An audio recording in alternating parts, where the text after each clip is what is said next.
जय हिंद दोस्तों। आपका स्वागत है आपके अपने YouTube channel learning point with Abhishek sir पर। दोस्तों, अगर आप चैनल पर नए हैं तो चैनल को सब्सक्राइब कर लीजिए और बेल आइकन प्रेस कीजिए ताकि आप डेली डिक्टेशन पा सकें। डिक्टेशन अच्छी लगे तो वीडियो को लाइक कर दीजिए, अपने दोस्तों को शेयर कर दीजिए और कमेंट करके हमें बताइए कि आपको ये डिक्टेशन कैसा लगा। डिक्टेशन शुरू होगी 5 सेकंड बाद।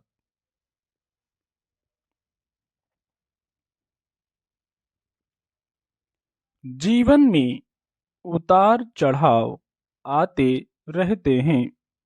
उतार के दौर में कहीं फिसल न जाएं और चढ़ाव के दौर में कहीं डगमगा न जाएं। बस इतनी सी बात ध्यान रखकर सम विषम परिस्थितियों का मुकाबला किया जा सकता है।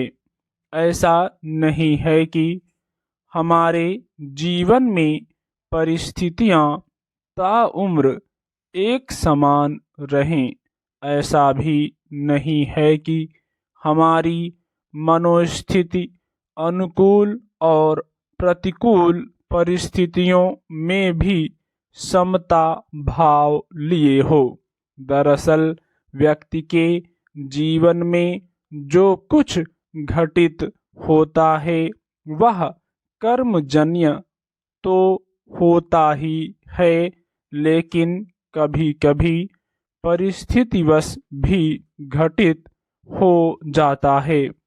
अब यह हमारे ऊपर निर्भर करता है कि हम जीवन के उतार चढ़ाव के दौर में अपने आप को कितना संयत रख पाते हैं। ऐसा दौर वास्तव में हमारे संयम की परीक्षा लिया करता है। दरअसल किसी भी शख्सियत के व्यक्तित्व और कृतित्व में निखार भी तभी आ पाता है जब वह कड़े संघर्ष के दौर से गुजरकर समाज और राष्ट्र के लिए कुछ कर सके। अन्यथा जीने को तो सभी जीते हैं, लेकिन विपरीत परिस्थितियों से पार पाकर उपलब्धियों का सृजन करना अपने आप में सबसे अहम है। हालांकि प्रथम दृष्टया हम अपने और अपने परिवार के लिए जीते हैं। हम मन वचन कर्म की संपूर्ण एकाग्रता के साथ समाज में अपनी भूमिका का निर्धारण करते हुए जीवन यापन का कोई माध्यम अपनाते हैं। हम पूर्ण रूप से व्यक्तिगत जीवन जीकर भी सार्वजनिक तौर पर जन जन को प्रत्यक्ष और परोक्ष रूप से कर्मठता के प्रति प्रेरित भी करते हैं। जाहिर तौर पर हमारा जीना अपने और अपनों के लिए होता है, लेकिन किसी न किसी रूप में कोई न कोई हमारे आचरण और व्यवहार को अपने व्यावहारिक जीवन में भी उतारता है। एक प्रकार से हम कहीं न कहीं किसी अन्य के लिए प्रेरक का कार्य करते हैं, लेकिन हम नहीं जानते कि हमसे कौन कौन और किस किस प्रकार की प्रेरणा प्राप्त कर रहा है।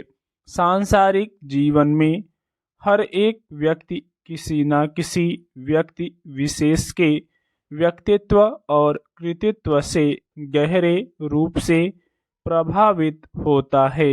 समाज में अनेक चेहरे ऐसे होते हैं जिनके मन वचन कर्म की एकाग्रता उनकी सफलता के कारक के रूप में जानी जाती है। ऐसे व्यक्तित्व का अनुकरण करने की प्रक्रिया समाज में आम देखी जा सकती है।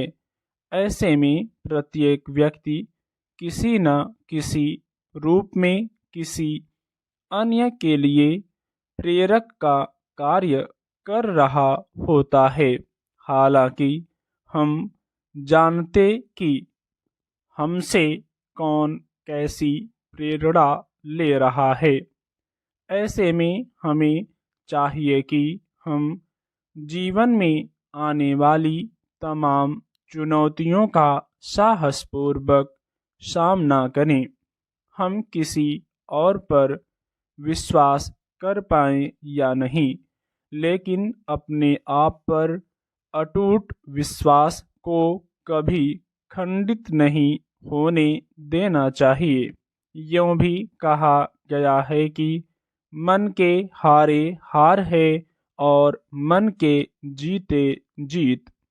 जिस शख्सियत ने इस परम सत्य को जान लिया और अपने व्यावहारिक जीवन में आत्मसात कर लिया, उसकी सफलता में कहीं कोई बाधा नहीं आ सकती।